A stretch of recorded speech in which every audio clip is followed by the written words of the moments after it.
Good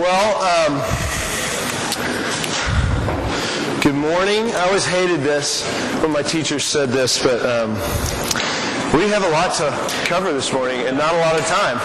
That was like my least favorite phrase. When a teacher said that, I automatically tuned out. So, my name is Stacey Croft. I am the RUF campus minister at Vanderbilt. I have been there I'm in my 8th year now. One of my students is here. She's about to jump on staff with a church that I actually was on staff with, doing youth ministry.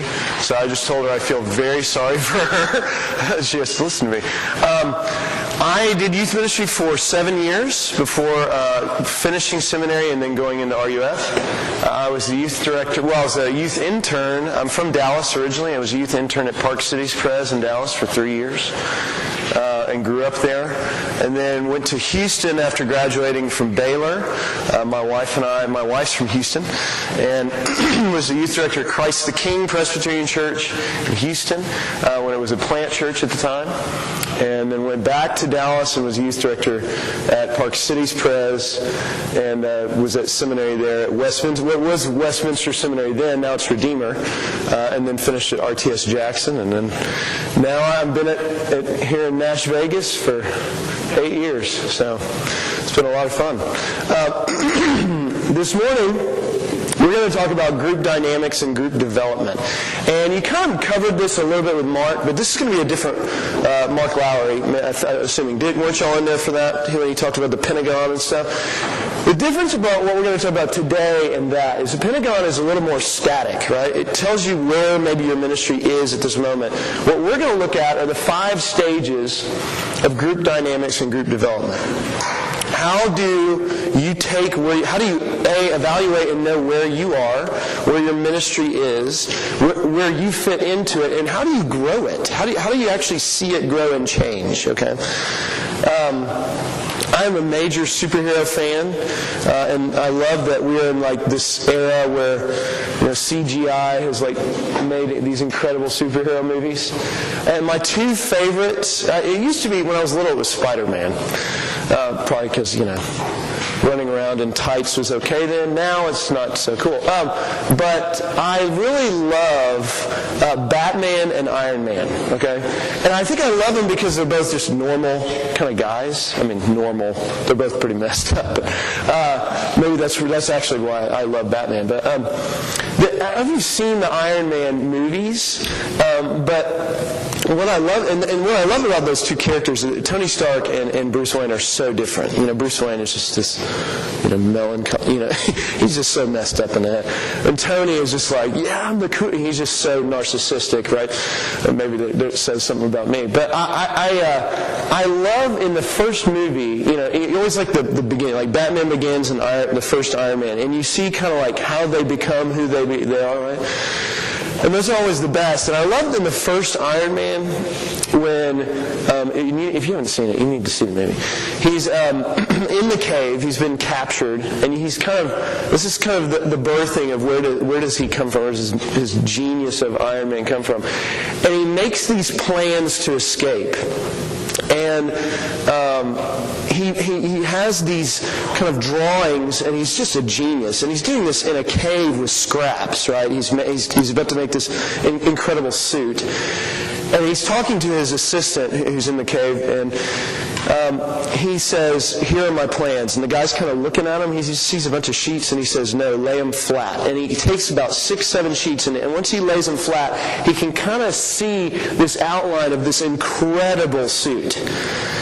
It's just this amazing, artistic design and everything about it, like genius. And that's kind of what we're looking at today.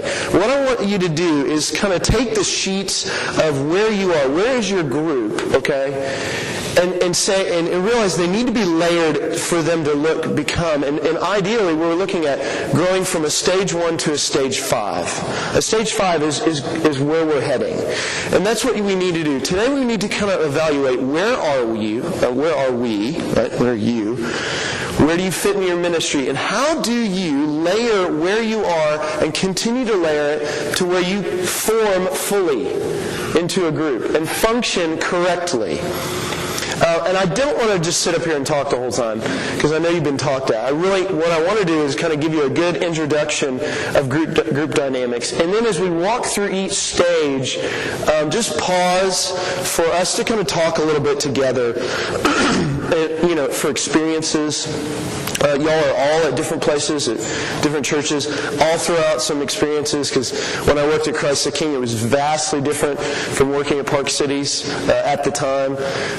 Completely different. One was a stage 1, one was a stage 4 or 5. It was just, and my a lot of mistakes that I made in between that. So I really want us to kind of help learn from each other. I really wish this was a 2-hour, because I really work well, and I know you do, when we kind of like everybody's speaking and you kind of hear somebody across the room say something and you go, oh, yeah, that sounds like what I need to think about. I don't want this to be all about me standing up here and doing this.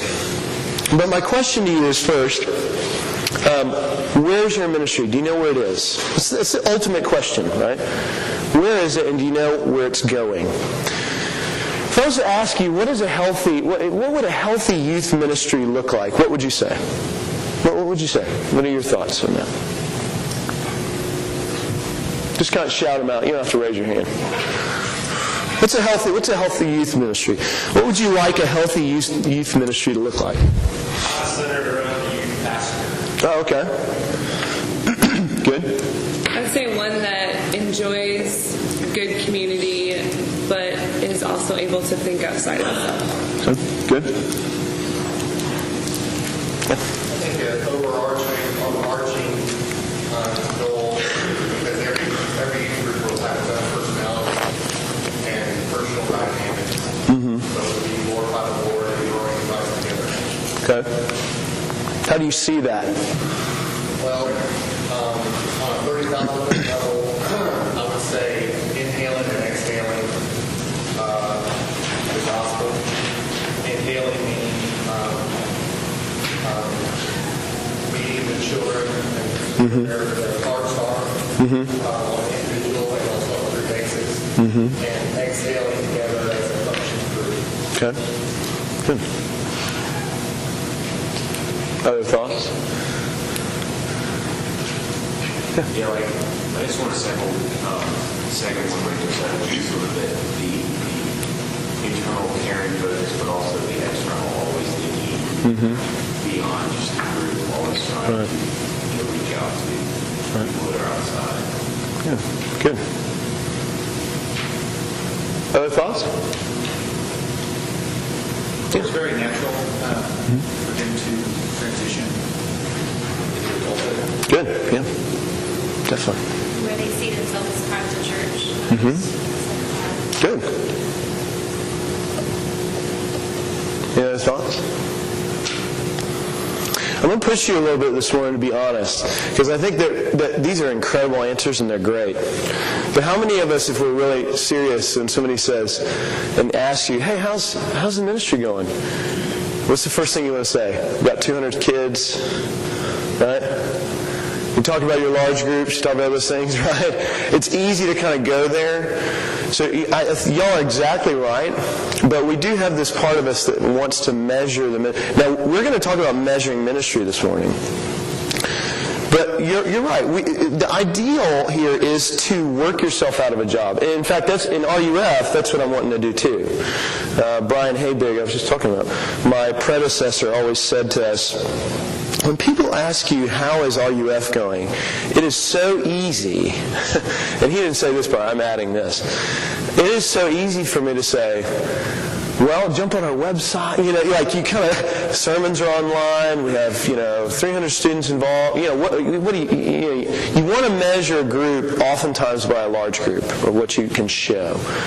But what Brian always said I loved was he'd say, ask me in 5 years, when our students have graduated and they're businessmen and women, their husbands, fathers, their mothers, their friends, they're pillars of the church, they're part of the community, that you actually see that. That's the measure of the ministry. You work yourself out of a job, right? And that's really what you're doing. I can't remember which one of y'all just said this a minute ago. You're kind of pushing them out. And so there's a part of me that wants to push you a little bit in this, to be honest and say, how much of you wants these things that you're saying that are great, the right answers? It's like, in Sunday school, you're wanting to go, Jesus, say the right answer, right, in every Sunday school class. But let's be honest, let's dig out of us a little bit, too, the realization that we want to measure our ministries by these huge numbers and volumes. But here's the scary thing. And especially when we talk about group development and leadership development, that you can have a group. Many of you may be going to this. How many of you are just starting your youth ministry job, and it's a new? Okay, how many of those churches that you're just starting have little to no youth ministry? You're kind of having to start from the ground up. Okay. How many of you are going into an existing ministry that has several students, varying ages, and you're kind of going into a group that's already formed, but you're having to kind of give it a little more shape or carry it on? How many of you are doing that? What other kind of ministries are you a part of or in? You're all first years, right? First years in terms of this. Yeah. What other kind of youth ministries are you in? Tell me about them. Yeah? I'm in one that's been formed for a long time. It's really thriving. Okay. It's really what? Thriving? Yeah. Okay. So, it was doing well, and about 2 years ago, this guy left it in my best circumstances. right. Basically started with a little bit. Okay. Yeah. So this is good. Yeah, jump in. Coming off not having a pastor for a long time. Mm-hmm. And then the lack of leadership that you don't have. Mm-hmm. New pastors, small group, a lot of Right. Volunteers, helpers, yeah. Oh, new youth come in. Gotcha. Okay. You see, what you're hearing is, and this is why this stages of group development and dynamics is very important, because you can be going into or taking over, maybe a youth minister left, right? And what a group should look like and what it is very different. And oftentimes it'll fluctuate, right? I mean, it'll go from a 1, sometimes you'll think you're at a 4, which is a group that is somewhat formed. It's an organized group, but it's not going, and it drops down to a 2 because a youth minister leaves, and it just kind of loses. It's like a hose with nobody holding it. It's just like, what is going on, right? So it kind of changes and morphs. And so how do you, the Super Bowl's happening this weekend, right?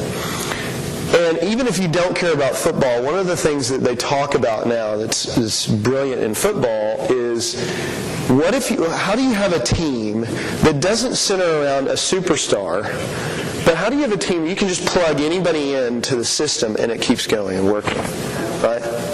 That's really a stage 5. That's what you want. Like, what would it be like, and you said this earlier, I think Heath said this, is if you were to leave the ministry, would it still be able to function because it doesn't center around you? Because everyone else is owning the ministry and moving it forward and seeing it. It's vibrant, and it's people integrating with other people and not just integrating with you.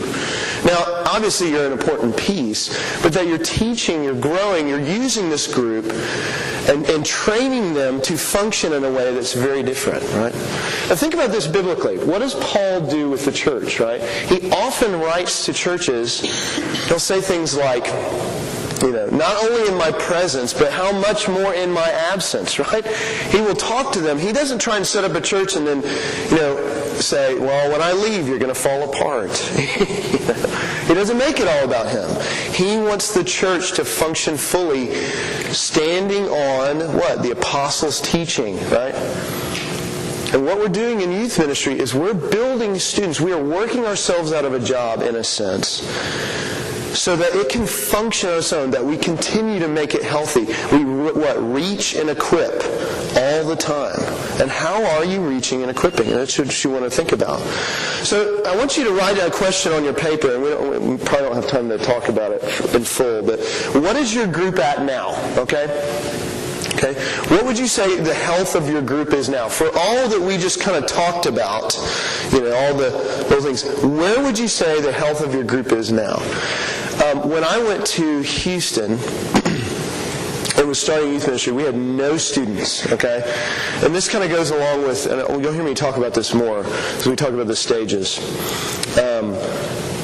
One of the biggest mistakes I made in understanding group development, we had no students at all. Like, all the kids in the church were this tall, okay? They were all babies. So at Christ the King, when it just started as a plant church, it wasn't even particularized yet. It wasn't even a fully formed church. And I was to come in, and actually, I would go to high schools cold turkey. Right? And you'll hear me talk more about this. Like, walk in, some of them, thought I was a narc, okay? Some of them thought I was, they were like, who's this creep? I had to, connect, learn relationships. But what major mistakes I made is I wasn't evaluating the ministry based on where it was. I was evaluating it based on where I wanted it to be. So I remember starting groups, large groups, when we shouldn't have done it, right? I remember starting different things like a Sunday night group when we had 3 or 4 people and thinking, I'm glorifying what I was in or what I've seen, or maybe as someone who's in youth ministry, importing that into this and not healthily thinking, how do I develop this group? So I tried to jump stages, not thinking we're in stage 1 and we need help.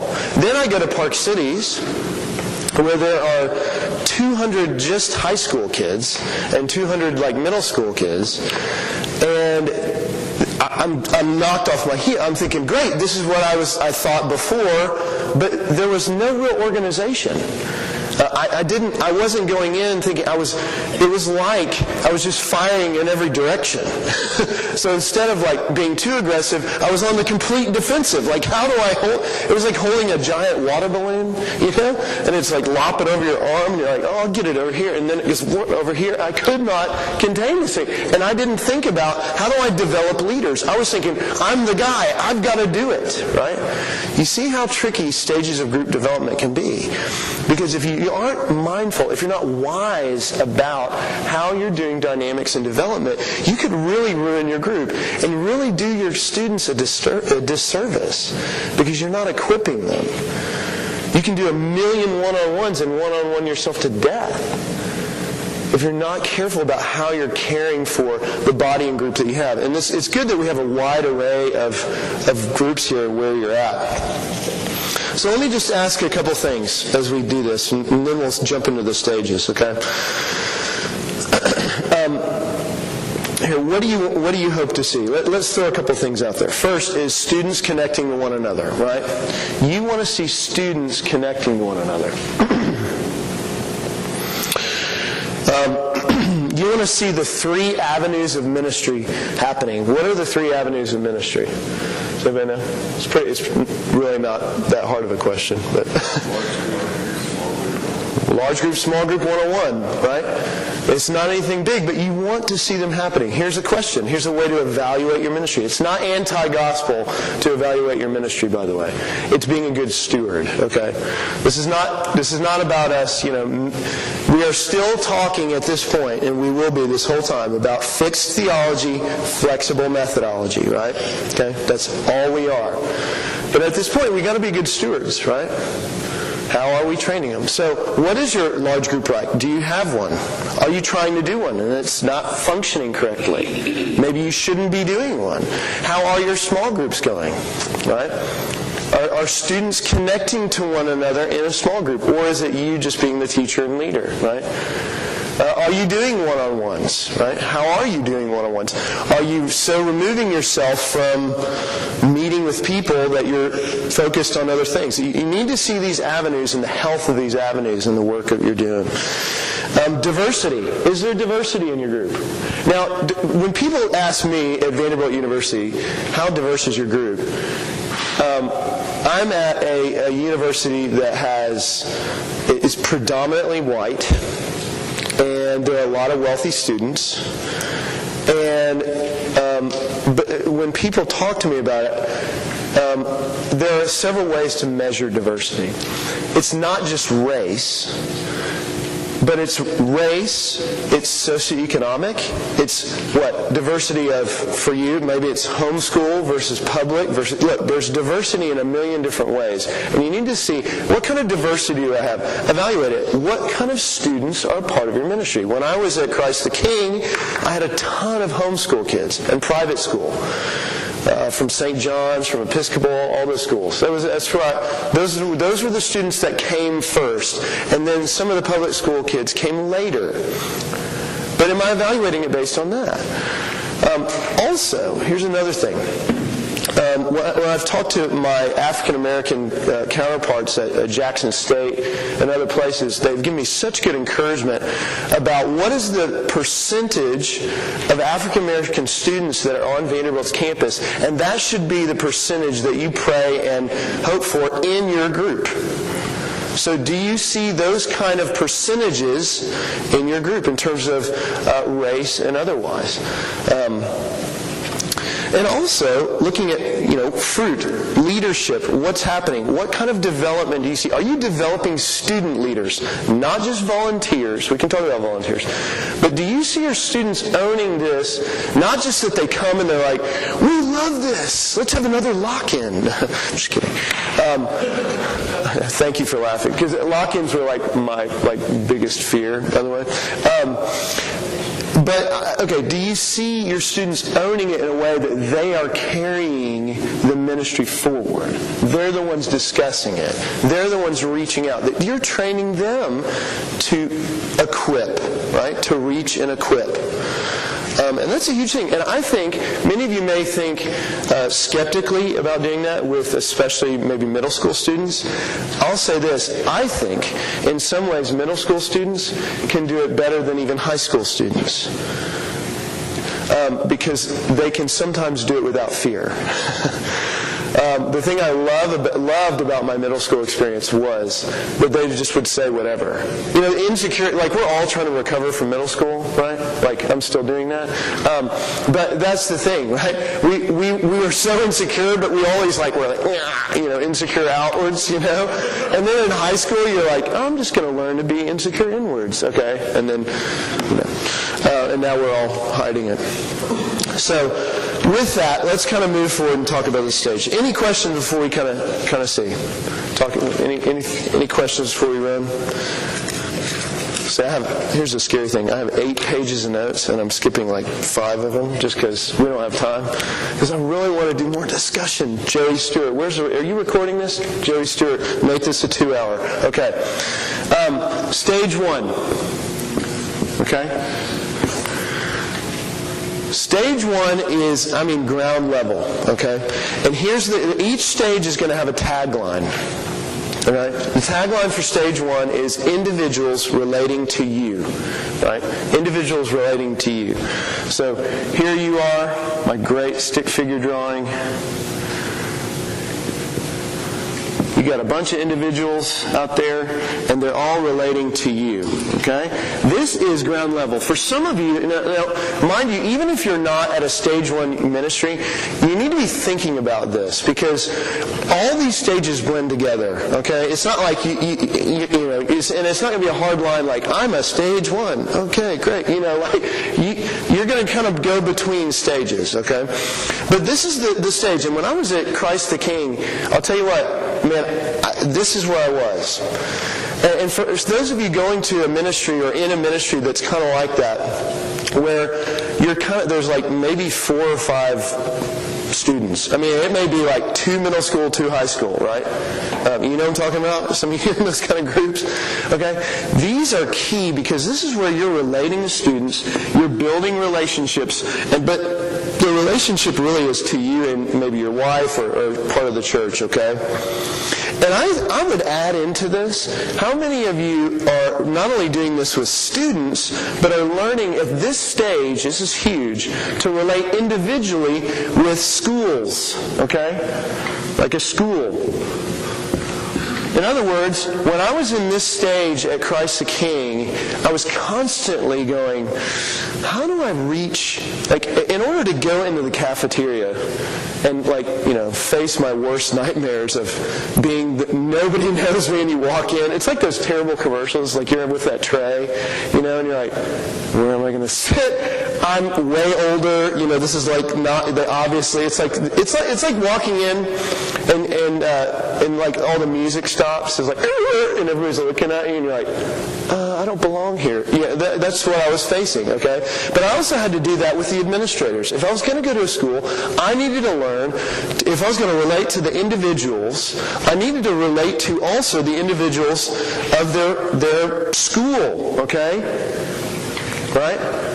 I needed to learn to meet with administrators. I'm doing this still at Vanderbilt. My relationship with the administration is key. How do I relate to the deans? How do I relate to the provost? How do I relate to these people that are in the path that even though my group isn't a stage 1, that they can relate to me as an individual through me to see this group, see? And to get me in there. Avenues of ministry happening here. This is all one-on-ones, right? You're not even doing small groups at this point. You're just building trust, and that's what you need. Building relationships, finding people, okay, and you know what's huge here, and this is what's important, and this is what's hard. Like one of you back there said, when a youth minister leaves, is building what we call a consistent presence. Right? It's not rocket science, but you know how much it means for you to be there. This is where you need to stay, so that they know you're there. Right? A consistent presence. Even if they're not a part of the group, that when like yesterday I was sitting in the Commons, which is where all the freshmen are, and it was just so fun. Every now and then I'll get to go over there and just sit. Like I wasn't eating, I was just hanging out and sitting in the Commons. And students are just walking by and they just see me. I'm plunked, and they're going, and they'll stop by and say, hey, what's going on? I'll sit or make stupid jokes to me or whatever. But it's great because I'm there, I'm sitting, consistent presence, and these individuals, whether they actually come to RUF or just have met me at one point, are seeing me there and they're connecting, they're relating to me. Okay? Makes sense? I'm trying to think any other things about that. Any questions about that? Or any of you in this stage that maybe want to talk about it for a minute? Yeah? Parents in this stage? Yeah, that's another great thing. Y'all have to, and I was talking when I was teaching the third years this on Monday and Tuesday, that the other aspect that y'all do have are parents, right? So how do you begin to think about relating to not just these individual students, but their parents? Or even meeting parents in order to meet the students, right? Being demographically smart about it, okay? There are a lot of parents I have met, especially doing Vanderbilt, because students will come and they visit, and this was so funny. When a student comes to visit Vanderbilt, oftentimes they're not very assertive, and you know this from the culture. The culture now is called the helicopter parent, right? Where the parent does all the work and all the talking. Right? So literally, I'll be there with the parents and the student coming to visit, and I'm having this conversation, and it's just the parents and the students just going, looking around, and I'm constantly getting in their face because I want them to connect, but I know that in order to, I need to also connect through the parents because the parents are doing so much work. So being wise is perfect. Being wise demographically about that. Other people in this stage that have questions, ideas. This is where I also want you to kind of say, hey, how do I do this? Okay? How do I begin to make inroads here? You got to be creative. Other questions about it? Ideas? Yeah. As far as connecting to schools, yeah. When you got a large amount, I think we got 17 schools that are having, they're not under, how do you do that? Yeah. That's a large number of schools. Yeah, it's just time, honestly. It's just making the time. And sometimes what's great about it, and I've learned this at Vanderbilt, that I did not learn this when I was doing youth ministry, is I would go in, I set appointments with the deans or with the head of the Greek life office. What's her name? Kristen Shorter, yeah.